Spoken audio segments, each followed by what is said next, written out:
Friends, Hyderabad లో పుట్టి పెరిగిన ఒక సాధారణ తెలుగు అబ్బాయి ఒక రోజు ప్రపంచంలోనే అతిపెద్ద టెక్ కంపెనీకి సీఈఓ అయ్యాడు. అయితే అది ఎలా సాధ్యమైంది? అది అదృష్టమా, టాలెంటా, లేక కష్టపడటమేనా? ఈ రోజు మనం ఈ వీడియోలో మాట్లాడేది సత్య నాదెళ్ల గారి గురించి. ఇక్కడ ఇంట్రెస్టింగ్ విషయం ఏంటంటే అతను స్కూల్లో బ్రిలియంట్ టాపర్ కాదు, అయినప్పటికీ ప్రపంచం అతన్ని గుర్తించింది. ఎందుకంటే అతను ఒక సీక్రెట్ ని అర్థం చేసుకున్నాడు. అదేంటంటే మారుతున్న ప్రపంచంతో కలిసి మనము మారాలి అని. అయితే అదే అతన్ని మైక్రోసాఫ్ట్ సీఈఓ దాకా తీసుకెళ్లింది. సత్య నాదెళ్ల గారు కూడా మనలాగే కన్ఫ్యూజ్ అయ్యే స్టూడెంట్.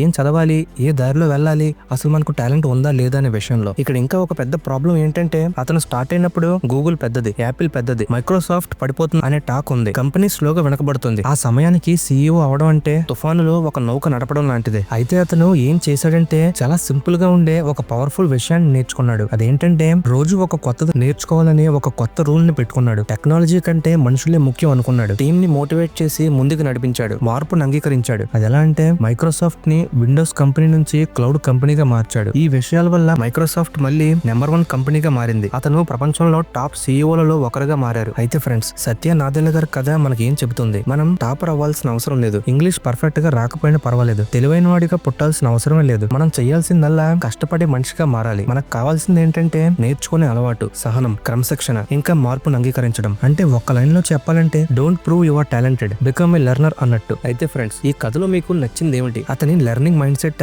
అతని లీడర్షిప్, లేక చిన్న పట్టణం నుంచి ఒక పెద్ద కళ? మీ అభిప్రాయాన్ని కామెంట్స్ లో ఈ విధంగా రాయండి. నా జీవితంలో నేర్చుకోవాల్సింది ఇది అని. అయితే ఇలాంటి ఇన్స్పైరింగ్ స్టోరీస్ మరిన్ని కావాలంటే ఈ వీడియోని లైక్ చేయండి, షేర్ చేయండి, మరియు మన ఛానల్ ను సబ్స్క్రైబ్ చేసుకోండి. ఇంకా చివరిగా ఈ వీడియోకి కన్క్లూజన్. సత్య నాదెళ్ల గారు పుట్టుకతోనే గొప్ప వ్యక్తి కాలేదు. అతను తనను తాను తయారు చేసుకున్నాడు. ఇదే నిజమైన సక్సెస్ స్టోరీ.